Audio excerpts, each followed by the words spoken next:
Take a look at your screen right now. You're looking at videos of people getting arrested for DUI, but WSMV Investigates found in each case, the people being arrested are sober. You gotta hear this story. Chief Investigator Jeremy Finley found a lengthy delay in blood tests, so sober drivers are finding their lives ruined while they wait to be proven innocent. One look at how William Rose performs on his field sobriety test, and you can see why he's in trouble. And listen to what the officer says he smelled. We could smell some alcohol coming from the car. Not long after, Murfreesboro police put him in handcuffs. I was very cordial with them, but I was scared to death. Scared and confused because Rose was completely sober. I kept telling him, I said, sir, you're making a mistake. I have not been drinking. I'm not impaired. So you may be thinking it's a rare case, except it also happened to Bill Shank in Clarksville. His DUI arrest was plastered all over a local media outlet. It feels surreal. It's like a joke. And to Katie Slayton in Franklin. She was arrested in front of her child's daycare. Sober Middle Tennesseans arrested for DUI. And as a result, they say their lives are ruined.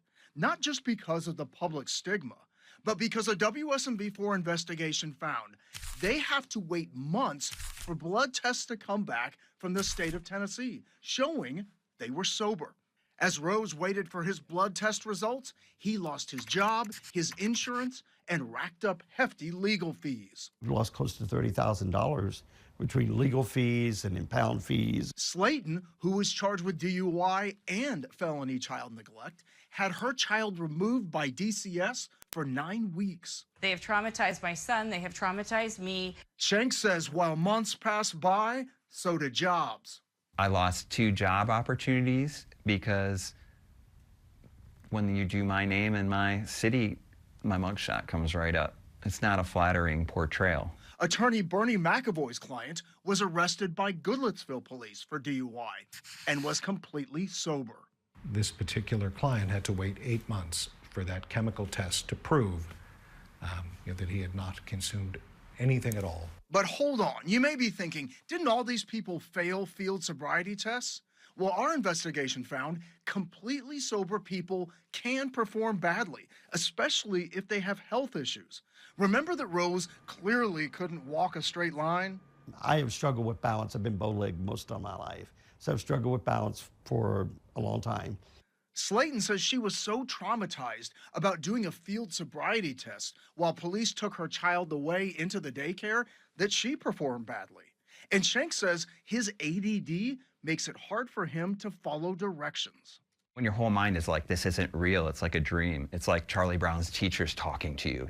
We also found that indicators of a drunk driver can be wrong. Police said they could smell alcohol in Rose's car. Post-COVID world, I grabbed some Purell and put some hand sanitizer on. And in Shank's car.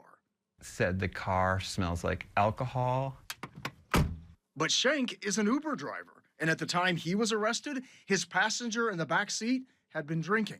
So why not just use a breathalyzer to immediately show that they were sober? I asked for a breathalyzer, they refused one.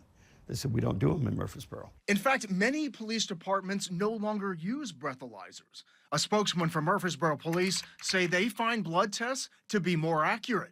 But our investigation found the state says the average wait to get toxicology tests back, which completely exonerates a person from any impairment, is 3 months.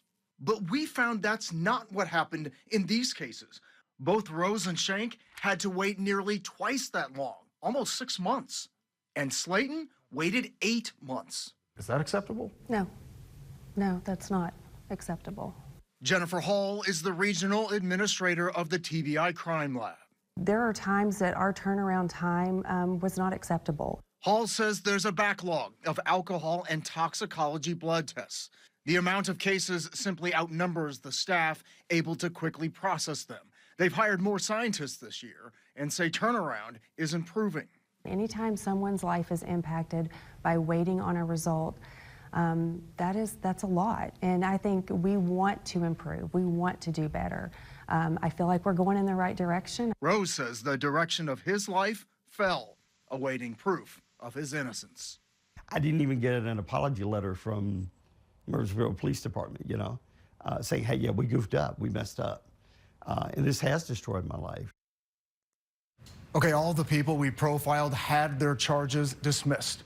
We reached out to each of the police departments who made their arrests, all issued statements defending those arrests as their officers were basing their decision on suspicion of DUIs. You can read their responses right now on the WSNV4 app. Marius? Jeremy, this is hard to believe, and clearly this could happen to anyone. So what can you do if this happens to you? Well, first of all, you've got to respect law enforcement. You have to understand that they are doing a serious job that in most cases busts drunk drivers.